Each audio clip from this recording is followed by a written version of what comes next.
Hello, everyone, and thank you for joining us this evening, and welcome to our Find Your Stride running series. This is a month-long collaboration between Mappy Hour and Get Out and Trek, sponsored by the North Face, which celebrates National Coming Out Day, a time of reflection and recognizing the many barriers that people in the LGBTQ community face. My name is Keith Oberlin. I'm the founder of Get Out and Trek, an outdoor community of LGBTQ adventurists. Through our trips and events, we're changing the face of the outdoors for the LGBTQ people and having fun while doing it. We go by our acronym GOAT. We call all of our members GOATs, and you can be a GOAT too by visiting beagoat.org. I'll be your host tonight and every night of our Find Your Stride running series. Doing production this evening is Sarah Knapp, the founder of Mappy Hour. For those of you who are new to Mappy Hour, it's a community of urban dwelling outdoor enthusiasts with chapters across the country. You can head to mappyhour.org to join dozens of conversations just like this one. Tonight, I'm super excited. Joining me is ultra runner Coree Woltering, pro athlete with the North Face. Hey, Coree. Hey, how's it going? Going great, going great. Before we get started, I have a few items that I would like to review with our online audience. We have an online chat feature that we've enabled so that people can discuss some of the things that we're going to be sort of chatting about, as well as ask us some questions. So there's some simple rules that we'd like people to follow in our online environments. Be a good community member, be kind to each other, and create a safe, welcoming space for all. And the second one that I'm really super excited about, and I know this goes to your heart as well, Coree, is all of the donations of this event and the entire Find Your Stride running series goes to Athlete Ally, a nonprofit whose mission is to end rampant homophobia and transphobia in sport. We have exciting news. North Face is going to be matching donations through the entire Find Your Stride running series, as well as tonight we are giving away a duffel bag to any donation made this evening to Athlete Ally through mappyhour.org. So please stay tuned all the way through the end of the production when we're going to go ahead and announce our winner for this evening.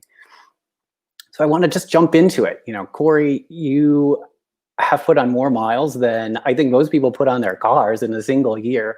Some people might know you from the recent Eco Challenge, which is labeled as the world's toughest race. You've been a member of Team Onyx, which is the first all-black team to compete. You've done things like the Mount Fuji, which is a 100-mile run, the Broken Arrow. Some of these runs are just beyond belief, like the Ice Age Trail that you recently completed, which is 1,200 miles. I can't even imagine. And you have the fastest known time, or what's considered in the industry an FKT. But I can't really go through all of these amazing things and sort of summarize up what you've been doing. I guess one of the other things that's kind of fun that people kind of remember you for also is your signature Speedo. But before we kind of dive into our topics tonight, can you just kind of give people a little bit of what you've been doing during the time of Corona? What have you recently been running? Yeah, so first of all, thanks for having me. This has been a very interesting year because all of our races started being canceled in, February, March. And so instead of everything gearing up for a big racing season, it's been more about what can be your local adventure? What can you do that maybe you wouldn't have the chance to normally do? And so last weekend, I was just in Missouri racing a trail half marathon down there, which, on a normal year, I don't know that I'd necessarily get to go do that just because I might be somewhere else. So that was kind of nice. And it's a couple hours from home, socially distant, just very, very awesome. And then I spent a couple weeks in Chattanooga also, which is my first time there. And that was also just really exciting to check out the AT and, trails. And so that's kind of what I've been up to, just kind of trying to stay in shape and get back into a more routine of running. Yeah, it's the topic of 2020, right? How do we find routine? So you sent me these amazing photos of a lot of things that are going on in your life, everything from running to other stuff. I was fortunate to comb through all of them and they're seriously fun, but I selected a few that I would love to have you talk us through. Some of these are probably memorable moments in your life or just fun, silly moments in your life. So I'm just gonna scroll through some of them. Here is one that you're at a race. Talk to me a little little bit about this photo here. Yeah, so this is the Quad Cities Marathon, and Quad Cities was my first marathon back in 2000 and oh boy, 2014, I think it was. But since then, I've gone back just about every year. So this picture is actually really cool because the race was the Illinois State Championship for the marathon. And I ended up winning it that year. And on the left in the photo is my husband, Tom. And then on the right is my dad. So that was pretty cool to have, you know, both of them there as I won like my first state championship for the marathon. Brilliant. That's amazing. Here, I think sort of when I was combing through this, it really speaks to the diversity of the environments that you are running in. Tell me a little bit about this. Yeah, this is a photo just outside of Lima, Peru, and it was my first time racing in South America. And in this photo, you get to see a few athletes from the US that are there, along with a lot of athletes from Peru, Argentina, and Brazil.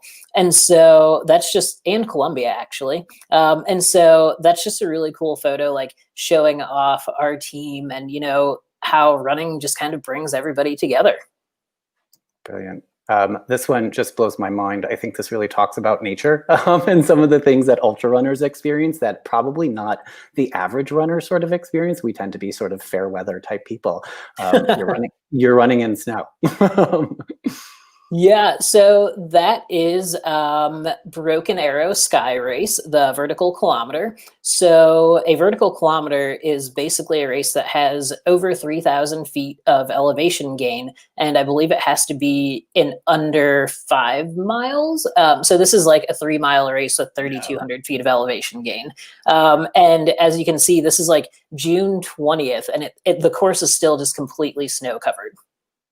It's incredible. I can't even imagine. But then we go like into beautiful summer conditions. Tell me a little bit about this run.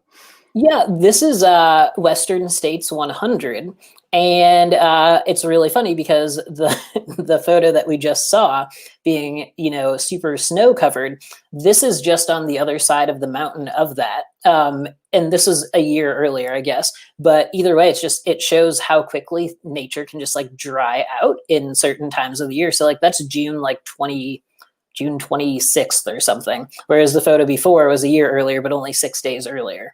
So pretty cool. Yeah, and we're going to get into some conversation in and around like how do you actually plan some of these things, because these weather conditions can be so dramatically different. Here's another photo of you running in another competition.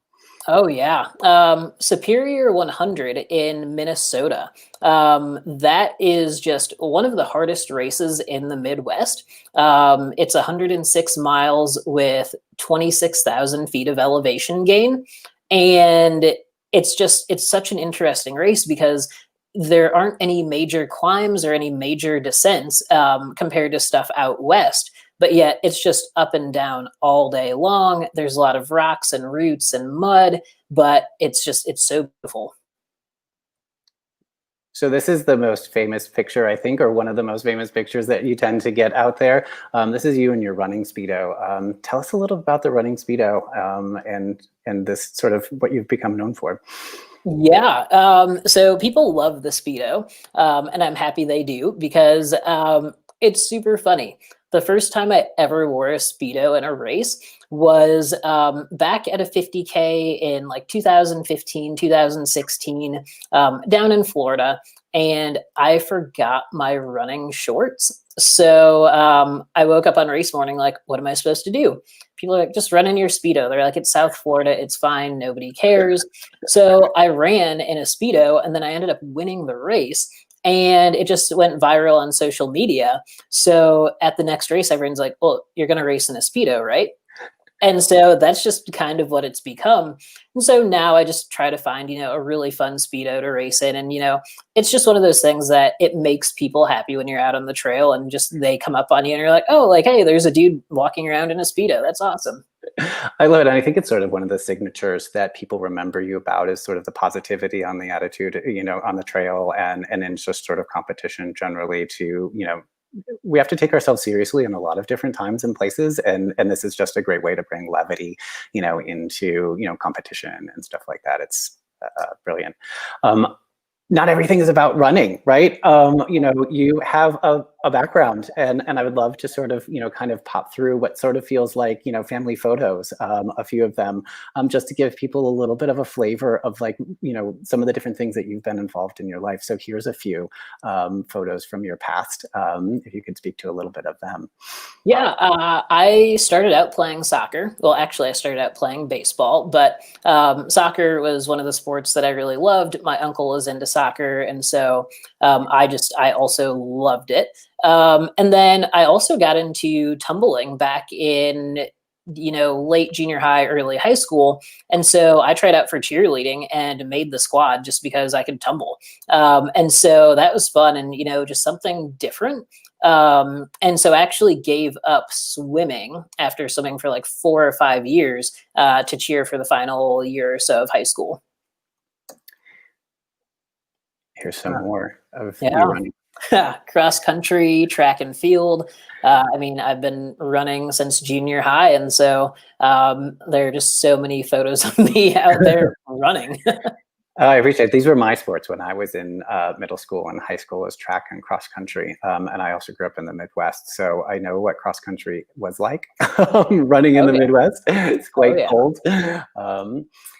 One of the things that really captivated me in some of the different things that you and I have talked about, or things that I've read about you, is that you put first that you're somebody that is connected with the outdoors, and that running is sort of an extension of that. So I thought it'd be fun to sort of share some photos of you not running, but you enjoying the outdoors.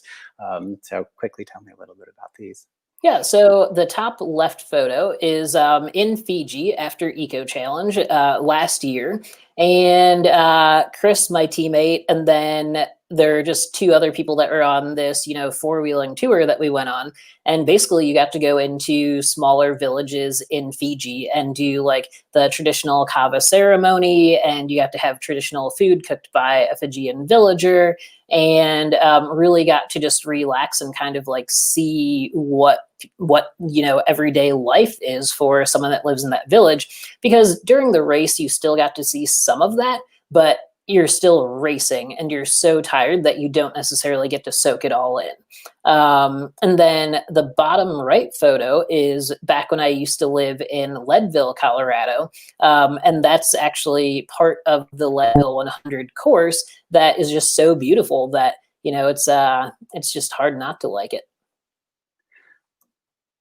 These are some super cute photos, people that are meaningful to you. Tell us what's going on here. Yeah, so that's my husband, Tom. And it's really funny. So those are both after marathons. And the photographer just captured a super funny moment there. And I'm in the blue shirt. And then in the red shirt, that's one of the years that I ran Quad Cities again. Just we keep on going back because we have so many friends there. It's really fun. Brilliant. I want to sort of transition into some of our meatier topics. Thank you so much for kind of going through that. I think it kind of really helps kind of sort of give more of sort of who you are. And it's not just all about running. There's a real person behind all of that. And sort of, our topics, and what we sort of thought through when we were talking about the Find Your Stride running series is, we idolize in some ways ultra running, but it really does become a great metaphor for coming out, National Coming Out Day, all these sorts of things. And, it's really more about a journey. Where do we start? Where are we now? The different moments that we kind of like experience different things. And so the LGBTQ community is extraordinarily diverse. We carry a lot of our identities with us, into the outdoors. Could you share with us sort of like, what are the identities you bring with you? And then we talk a little about how those identities maybe inform, shape, or affect your times outdoors, or even just more simply running. Yeah. So like I'm an openly gay Black man, and running is definitely one thing that I love. But I just love the outdoors in general. Like it doesn't have to be running. It can be hiking. It can be paddleboarding, mountain biking, whatever. Like I love I love to find out how things feel. So like I love that chase of the adventure. And so, like, for me, I guess it's just I try to bring a super positive attitude into the outdoors. And yes, I am a professional runner, but that's just not all that I like to do. And so, especially during Eco Challenge last year, that was a great way to show like there are people of color and LGBTQ plus people that really do enjoy being outdoors and doing, these extreme activities. And I think that's something that just really needed to be shown. And so I'm happy that we had the opportunity to do that. No, that's brilliant. And I sort of, it connects with me in a lot of ways. Get out and trek is, we do a lot of different sort of activities outdoor. We sort of don't see ourselves as singularly defined by a sport or, our identities or that sort of thing. Given that we're talking about National Coming Out Day, and this is a lot of that, can you sort of share what your coming out story is? I think it's a very positive and sort of, a way to help other people think through their own sort of experience. It's not for everybody all the time, but I think you have a great story to share. Yeah, so it's actually funny. I came out about 5 years ago, almost to the day. So my now husband Tom, we were dating at the time, and I was living in Las Vegas. And he flew out to Vegas to visit me, and he was like super excited to be in Vegas and to see me or whatever. And so I thought he was really excited because I thought we were going skydiving because he is a professional skydiver. So I thought we were going to go skydiving and see like the Strip and Hoover Dam. So like I was just like, yay, this is awesome, And so we finally get back and we're in a hotel, and we had been in the hotel for like 5 minutes, and he proposes. And I was like, so we're not going skydiving? Like, that was my response. And he's like, no, like, why did you think that? And I was like, because you're really excited. And he's like, yeah, I'm really excited because I want to marry you, not because I want to go skydiving. I was like, oh, well, yes, but just to be clear, we're not going skydiving, right? Yeah.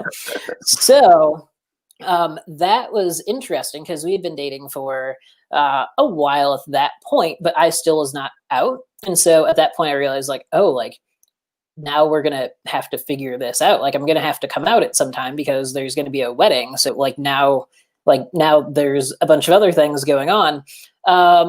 So I tried to put it off for a little bit. And then I came out to a few family and friends between like October to December of that year. And everyone's just like, yeah, we knew. I was like, oh, okay. So like, this isn't a big deal. I was like, no one's like excited. Like, I'm not going to have like a coming out party or something like, okay, whatever. So my grandpa ended up dying, and I moved back home, back to Ottawa, Illinois, which then it's like, right, we're now in the same place. Like our wedding is in 6 months. Like I really need to just put this out there. And I was just kind of worried about, losing sponsorship or not being able to pick up a bigger sponsorship, or just not really sure what people would say. So I just came out on Facebook like the week of Valentine's Day, and I just put it up and it's like, hey, I'm engaged, like, and it's to a man. And like nobody said anything bad. Like maybe 2 people deleted me off Facebook, and other than that, like it was no big deal. And so I was just shocked at like how like people just kind of knew, and they're like, cool, like as long as you're happy, like do whatever you need to do. And then it was awesome because I was racing a marathon that weekend and ended up running my fastest time by 9 minutes. So I guess coming out ended up being a really good thing.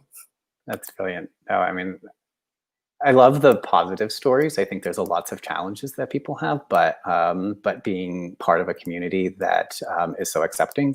But you brought up a point that I think is really, really interesting in sort of the concern in and around sort of sponsorship and that sort of stuff. You're now a big advocate. You've connected with Athlete Ally. You're an ambassador, with Athlete Ally. Talk a little bit about sort of like the importance of LGBTQ pro athletes and sort of like engagement with the public and just sort of maybe even Athlete Ally's work and why you find this sort of meaningful area for you to engage. Yeah, I think it's a great thing because, um, growing up, I didn't necessarily have, someone in the LGBTQ plus community that was a professional athlete that I kind of looked up to. And so, like, just even when it comes to, say, ultra running, like, there weren't very many people of color in it, especially at like a high level. And so, like, it's a sport that I didn't even know anything about until 2014, 2015.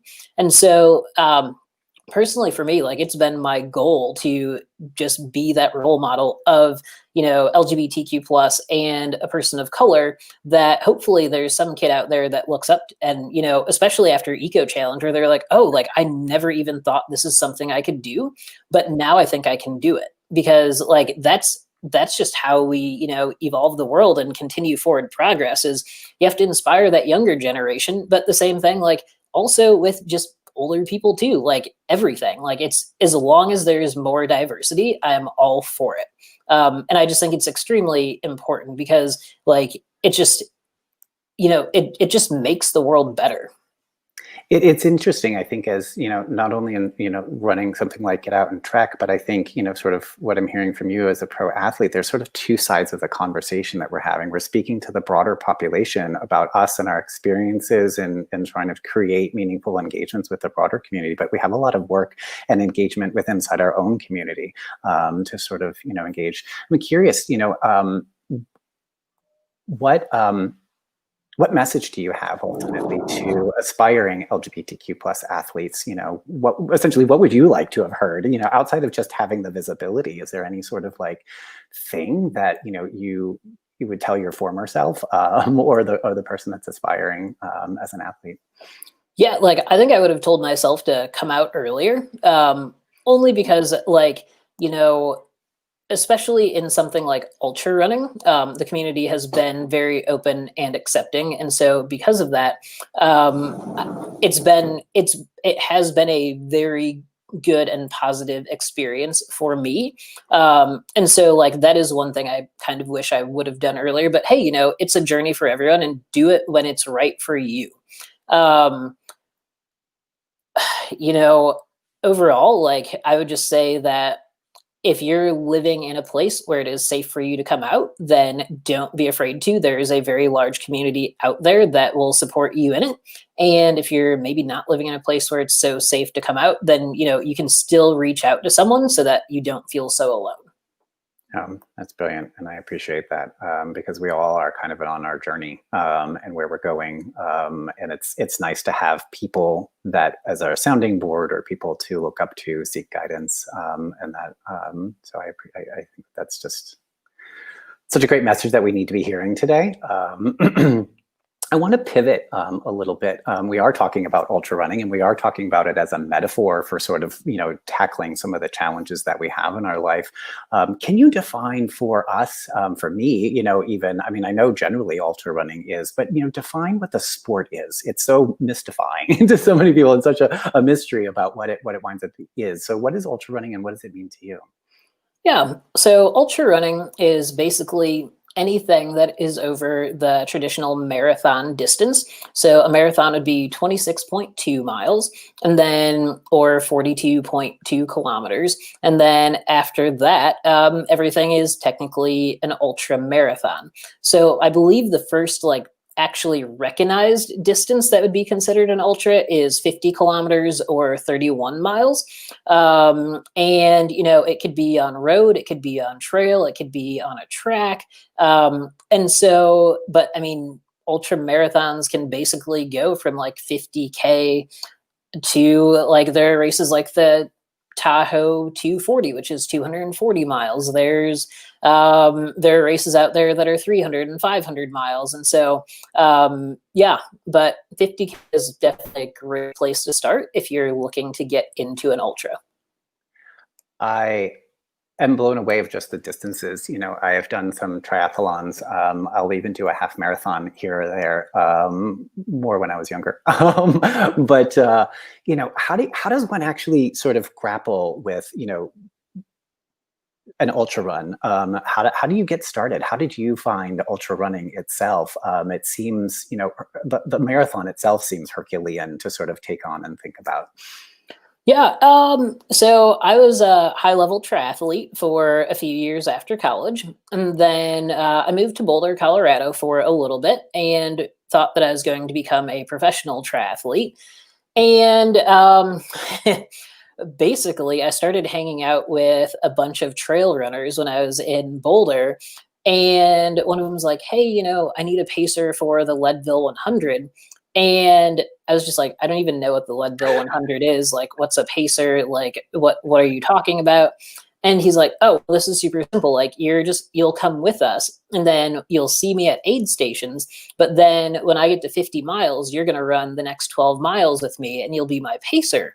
And I was like, "Okay, I guess I can do that." So we started going on trail runs, and then I realized like I really enjoyed trail running more than triathlon, just because trail running was so much more relaxed, and it felt more like a community, I guess. And so I paced at Leadville, and then I sent my triathlon coach a text as like, "I think I'm done with triathlon. I'm going to focus on trail running for now. I know that I've never run longer than 16 miles, but I'm going to sign up for the Quad Cities Marathon just to like get my feet wet in longer distance running, and then I'm going to do an ultra later in the year."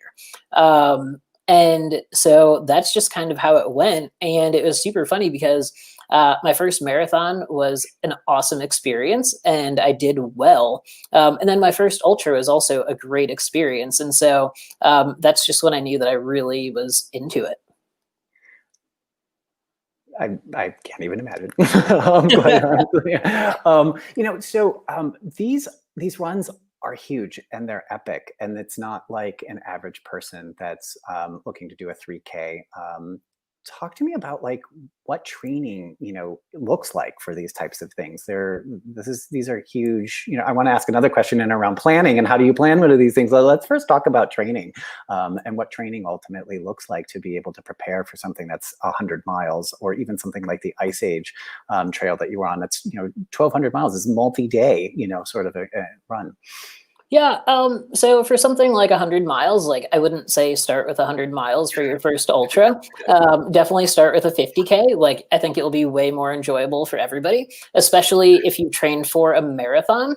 Then the jump from the marathon to like a 50K trail run is not awful. I think that you might actually find that training for a 50K is a little bit easier than training for a marathon, just because you don't have to hit certain paces on all of your runs, and the trail kind of dictates what pace you're going to be running. So for me, like when I'm in a big training cycle, I'll run 7 days a week, and it will be anywhere from 90 miles to like 110, 120 miles in a week. For the average person, you can absolutely train for a 50K or even a 50-mile race or even a 100-mile race on, I would say, 40 to 50 miles a week. You really don't need to do a lot more than that. Of course, there are going to be some weeks that are going to be a little bit bigger than that, but not every week has to be, some epic week. Just because the event you might be doing is kind of epic and super cool doesn't mean that your training has to be epic. That's cool. I'm really curious in the planning. Some of them are races, competitions, but something like the Ice Age Trail, you're running against a clock in your head, and it's something that you want to achieve. The planning for something like that has got to be completely different than how you sort of approach this planning. Not so much the training, but yes, training, but like the planning. Like you have days, you have lots of logistics. Talk to me a little bit about that Ice Age Trail and just sort of like what's involved in trying to do an FKT for something like that. Yeah, so something like Ice Age takes a lot of planning, and we did not start planning for that till about 3 weeks before we started. Normally, you would take much longer than that to kind of plan it, but it was just a product of COVID, basically, where it's like we didn't have anything going on, and I felt I had the fitness to be able to get it done. So basically, I had to find a crew. So my husband was able to take 3 weeks and go up and do this. And then I had two athletes I was coaching were also able to come up and be with us for almost the whole time. And so that made things really simple on like my end, because at that point, like, I don't have to think about like where my next meal is coming from. I don't need to think about, what I'm doing for this next trail segment, because they've already gone to the next spot to look. So they can be like, all right, this is what you're going to be facing for the next 15 miles. Like, here's your water, here's your Gatorade, here's your food, whatever, and then just keep on moving. But if you're really going to plan it and try to do things a little bit more dialed in, then yes, you probably should look at all of the trail segments, figure out like how far you think you can go each day, figure out like where you're going to stay. Are you going to be camping? Are you going to be in a hotel? Are you going to have food delivered to you? Or is someone going to go into town to do it? But with COVID, like the campgrounds that we were supposed to stay at all ended up being closed. So like camping really wasn't an option for us, which then added extra, almost an hour a day of just driving to and from hotels and just a lot of other things in there. So it all worked out, and I'm very happy it worked out, but I think that it can still be done faster. You have the challenges ultimately in the end from an ultra running side of things, just because of the days, the multiple days, the journey from path to path. It's a great sort of like transition point to just kind of talk a little bit about some barriers and those sorts of things. But before we do, I do want to make sure that everybody online is reminded that we are hoping to get some donations today to be matched by North Face. So if, again, a reminder that we're going to be giving away a North Face duffel bag later on today for those that donate to Athlete Ally. But as this transition into this kind of conversation and around barriers, I want to tee up a video that you produced. You wound up having a fair amount of challenges. At least in my mind, it was a lot of challenges on the Ice Age Trail. And I think that this video really kind of like helps launch into the next part of our conversation, which is in and around barriers. So Sarah, if you can go ahead and cue in this clip.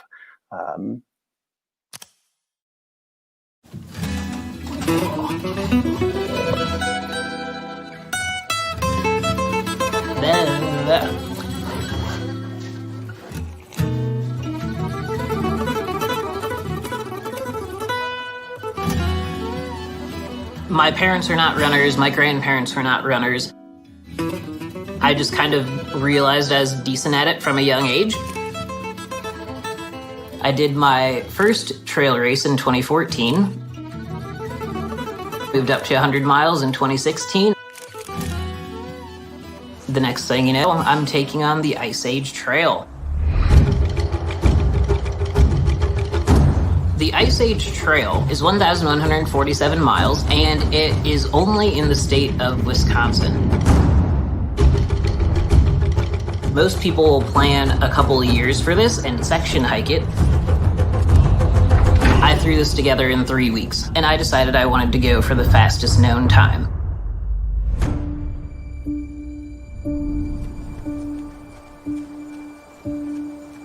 The first 5 days ended up going okay. Somewhere in the end of day 5, I ended up taking a wrong step and rolled my ankle. Days 6 through 10, my ankle just kept getting more sore and more swollen. By day 10, I was in the worst pain I had ever been in my life. My ankle is the size of a baseball.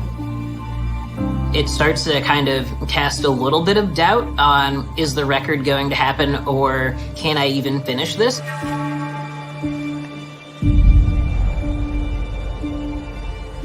My crew just stopped and they're like, this really isn't going to be possible. You can't just walk for 12 hours a day and get this done. I just said, hey, I can walk for 22 hours a day. I can sleep for an hour, eat for an hour, and still get this record. But we're gonna have to do it 10 seconds at a time. I really feel like this was just a big perspective change for me. There's certain days that I counted to 10 seconds at a time for an hour. There are days where I did it for 6 hours. It ends up being this thing where you figure out, like, I am okay. I can do this.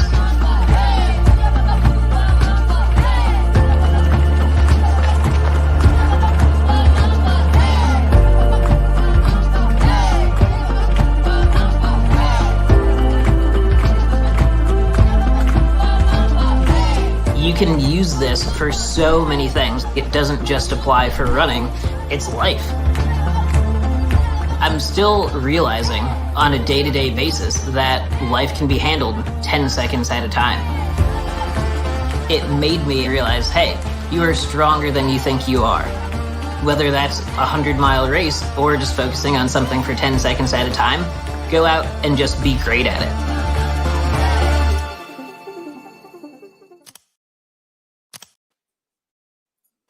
I get so emotional every time I watch that. It's just such a great sort of way to frame the challenges I think that people have, whether it's adversity, whether it's just 2020, just this pacing yourself, be honoring where you are in life, honoring who you are as an individual. So first, thank you for bringing that story to light. I think it's easy as athletes to present all the achievement, and it's a lot harder to talk about sort of how we make it through some of the sort of barriers. This is obviously a great piece around the Ice Age Trail, but what are some of the other sort of physical barriers that you have faced in running? Can you talk through that? I mean, Mother Nature has not always cooperated with you. So I just think of, Ultra Trail Mount Fuji, which is a 106-mile race around basically Mount Fuji in Japan. And so you're not actually going up the mountain, but it's in the mountain range around it. And I got 90 miles into the race as they had to just cancel the race because we were in a whiteout blizzard. And so here I am just standing on top of some mountain, and it's like, what is happening? But in, the 27 hours leading up to that point, like it was 40 degrees and raining, and then it was freezing rain, and then it was just an ice storm, and then it was a snowstorm. And so that's one thing. Or when I raced in Peru, like it was 106 degrees, I think it was, or something like that. And I was going down in March. And so you have the heat, you have, humidity. There are just so many different things that it can be. And that's one of the awesome things about ultra running is you kind of have to be prepared for anything and everything. And I love it. Or succumb, right? Yeah. You always prepare to run your best race, but you also know that the worst possible conditions could be happening. Well, and you even had an incident or multiple incidents on the Ice Age Trail with ticks, right? Yeah, ticks, mosquitoes, mud, just there's the remnants of a tropical storm from the East Coast that ended up making it to Wisconsin. You never know what to expect. But that's one of the things that makes it so fun. There's also a psychological challenge, I would think, some barriers in one's own mind. I mean, there is a lot of conversation that's been happening in 2020 about the world. And so, talk to me a little bit about how does ultra running either help you process that, or how do you stay focused while you're running with all this other sort of externality going on? Yeah.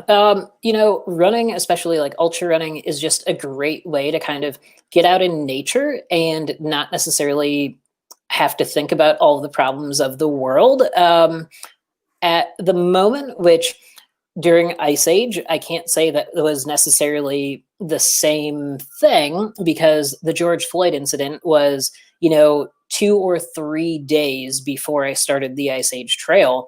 And so here we are going into, backcountry Wisconsin, and we have 2 Black people and 2 white people. And here we are just going out and doing this.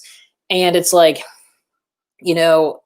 you're not really sure what to expect when you get into some of these really small towns. And, it's not that you want to think anything bad might happen, but you still also have to just realize like this is the state of the world. And so you have to be semi cautious about it. And so I was just very surprised and thankful for like how just gracious people were that I was actually running through their town and on their trail. And people are coming out and like dropping off homemade food for us and dropping off beer for us and any other supplies we needed and stuff. And it was just super cool to see that, because even though like only a couple hours over, is Minneapolis, here we are in the middle of nowhere in Wisconsin, and people are just so friendly. So that's awesome. But yeah, it is hard to stay focused sometimes. And especially in a year like this, when you don't know if you're even going to race at all during the year, it's easy to be like, oh, well, I'm not racing, so why do I need to work out? But it's one of those things where if you really love what you're doing, I think you'll realize that it's okay to take some time off, and you don't always have to be, on, but you can still just do a little bit, like get out for 30 minutes a day and still enjoy that.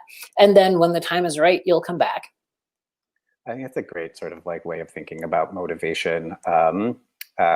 I tend to be a morning workout person. I know you would rather sleep in. So just thinking through that motivation and just sort of like owning where you are, and sort of the mental challenges that we have to work through. Tomorrow is another day, and being able to do that. Yeah. Other barriers that we kind of don't necessarily think about that pro athletes do come in contact with a bit is traveling internationally. And I know you've had some specific challenges in and around going to certain countries. So just talk briefly about, carrying this torch, right? You are a Black LGBTQ ultra runner, right? Like this is like this huge thing, but it comes with some additional challenges. Absolutely. So like there are a couple FKTs there's one major FKT that I wanted to go after that is in Africa. And we were working with a company, we had a film crew, we had like a guide set up, we had everything kind of put in place to make this happen next year. And then the guide backed out and he's like, I'm a huge fan of yours, Corey. Like, I absolutely want you to be here. I really wish that this could be happening. But he's like, I fear for your safety and I fear for my own safety. So like, he's like, I can't support this. So he's like, if you still want to do it on your own, he's like, I would not recommend it because people know that you're coming. And it was just one of those things where I'm like, I never actually thought that I'd be in a position like that where, it's basically like people are saying it's not safe for you to come to our country, so don't do it. And that's hard. Because it is a beautiful mountain that I wanted to run. And it's overall just a beautiful country, but that still shows that yes, we may still be very open here, but other countries are not. And so that's also where it's kind of like, but how do other countries evolve and move forward if they don't see positive examples of LGBTQ plus people being there and doing things? And getting that record there could actually be a very positive thing, but it's like, would I come home from it though? And so that's where it's like, oh my goodness. But yeah. And then like, I also just talked to like even people here in the States, where like people hiking the Appalachian Trail, and it's people of color have had a lot of just awful stories along the trail. And that's hard because it's the trail should be for everybody, and as much as we like to think that it is, I don't know that it is actually that accessible to everybody. Yeah, I think that's why this topic is so important, I think, to me in running an LGBTQ outdoor community, and just thinking about sort of all of the different challenges, that the LGBTQ community face. I I'm curious, talk about sort of what your support network is. Who are you leaning on? You've talked a little bit about logistic support and some of these other sorts of things, but I think it's important for others to know that, you're not, made of steel and, running through these things, and just to kind of hear sort of like how you kind of like help, where's your help in navigating, the challenging barriers that exist? Yeah, I'm actually very internal about a lot of the struggles and stuff. Just because as social media following and everything has kind of grown, like I get messages from people quite often that are not necessarily the nicest messages. And I'm used to that now, which it's not necessarily something that you should have to get used to, but like, it's totally fine with me because I'd rather it be, directed at me than directed at the new trail runner. That's like, oh, I had this awesome trail run today. And then someone just goes and like poo-poos all over that.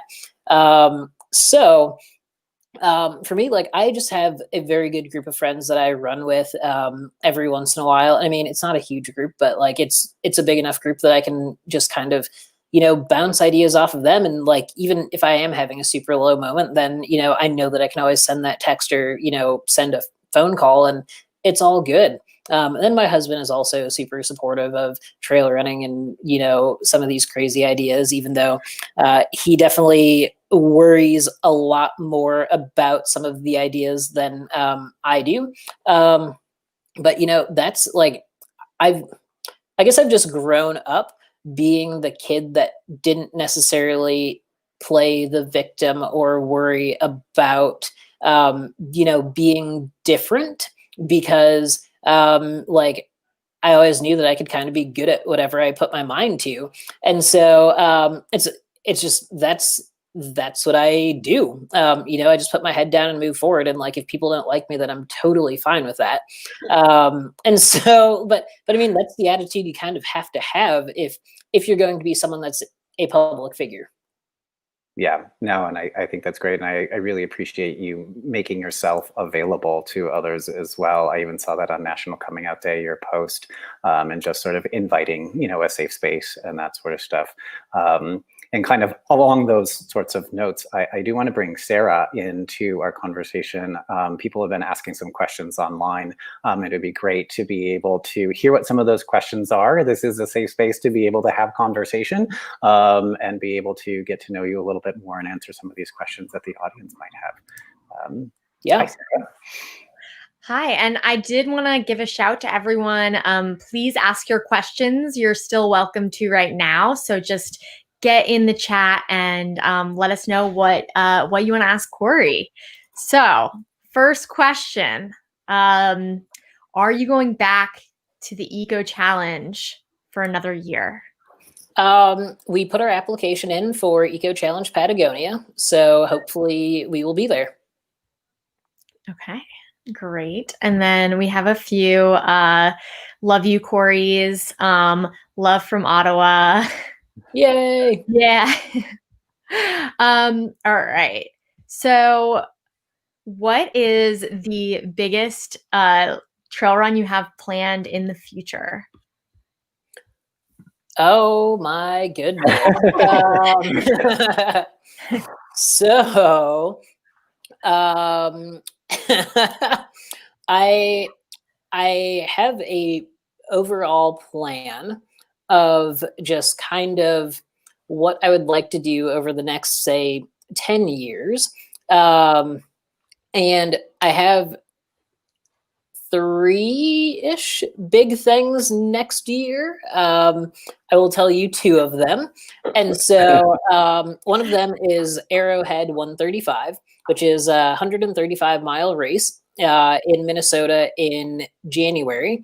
And it can get to 40 below zero overnight during the race. And you have to carry all of your own supplies on a sled.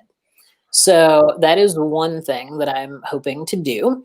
And then in July, I am hoping to race Badwater 135, which is the hottest, basically 135-mile race in the world. So temperatures there can get up to 125 degrees during the day. Sounds so fun.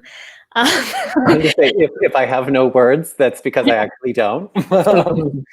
I think you kind of answered it. Liz asked, "What's your next big race?" So is that one of those that you? Arrowhead will hopefully be the next. Well, no. So I'm doing a 100-kilometer race, December 5th in Chattanooga, called Stillhouse 100K. And that is a distance that I just have not necessarily figured out how to race well. So I'm back into like full on training mode right now, and I'm hoping that December 5th I can change that. Nice. Cool. Ariana, what advice do you have for improving mental toughness in addition to taking it 10 seconds at a time? I'm totally using this. Yeah.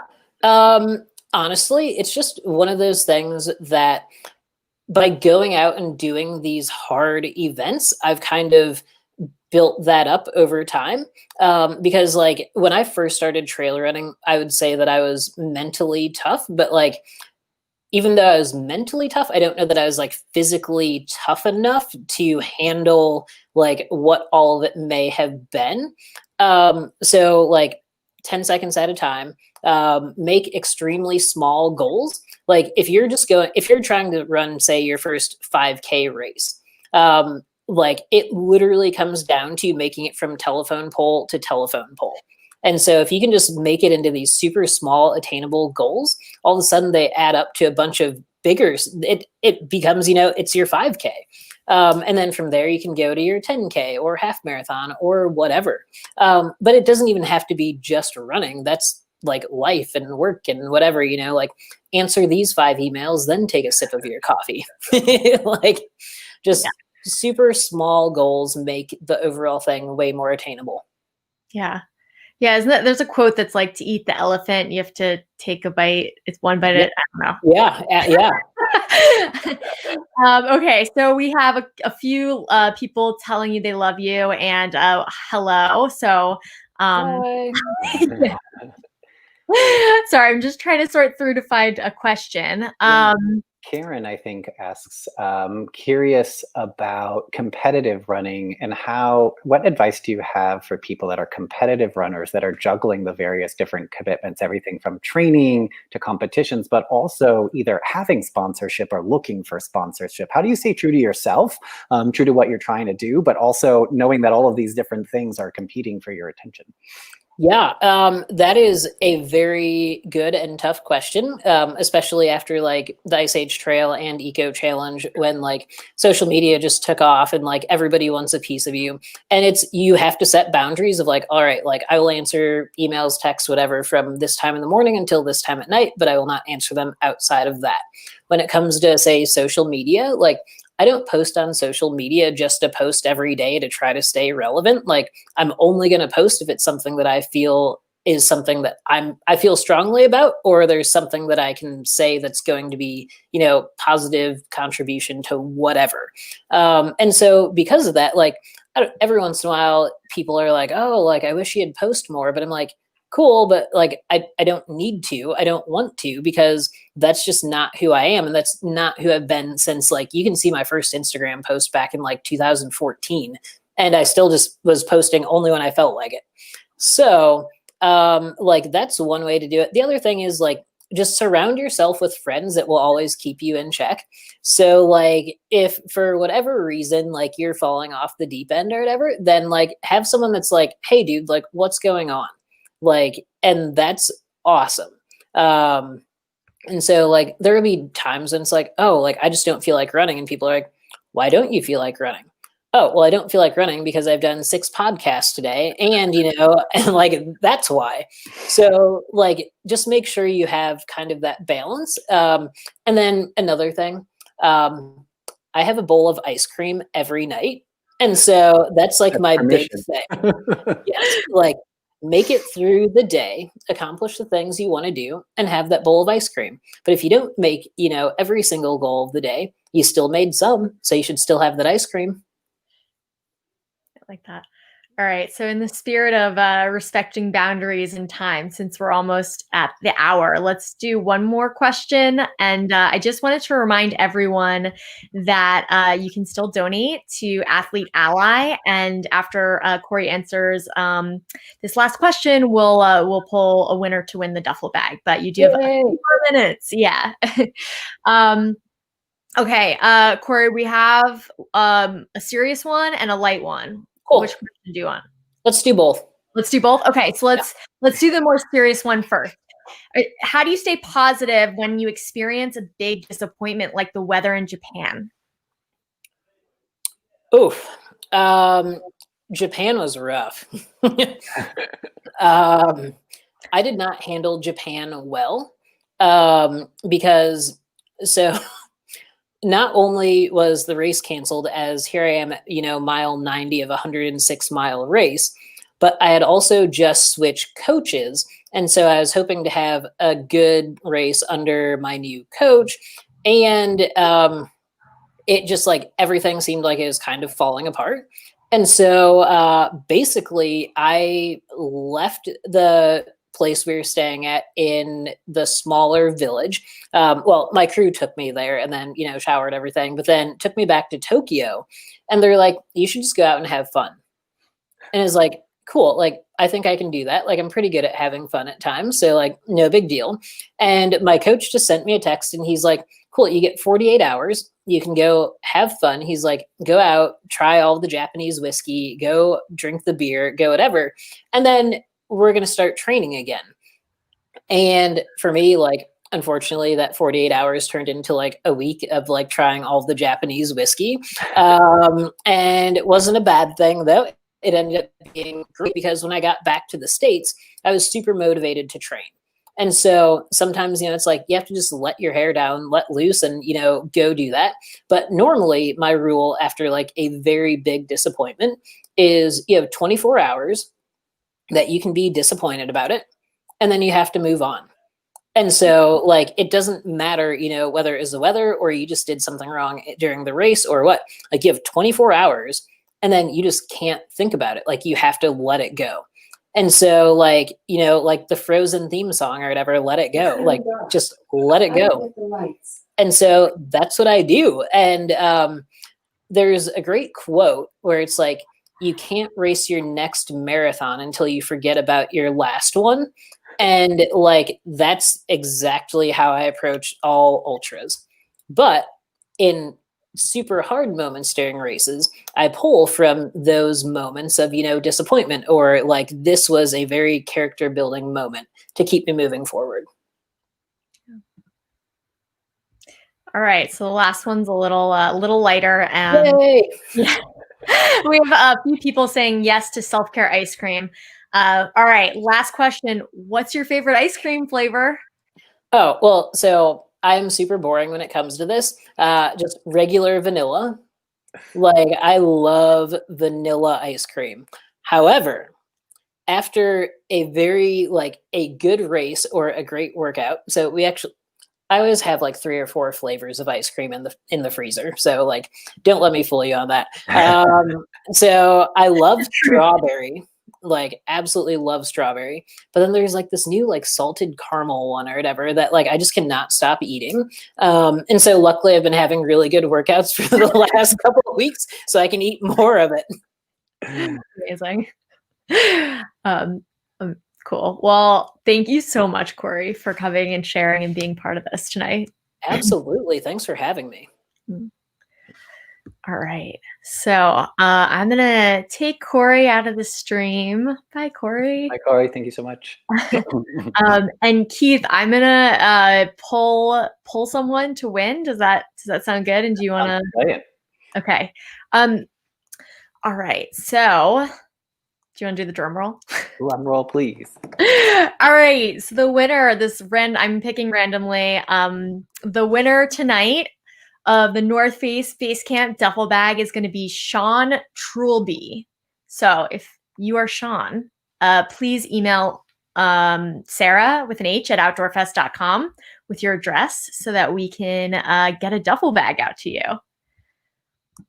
Fantastic. This is such a great conversation. Thank you so much, Sarah, for this, and North Face for making all of this possible. We do have 2 more events as part of our Find Your Stride running series that are coming up next week. Sarah, you want to talk a little bit about what those wind up looking like? Yeah, sure. So next week's the last week of the series, and kind of the goal of the last week is to help everyone figure out how to keep this energy going and all that we've learned and found. And so the first talk is on the 26th with Tyler from Chasky, I think that's how you say it, running, which we got connected with him through Coree, because Coree is one of the coaches for Chasky.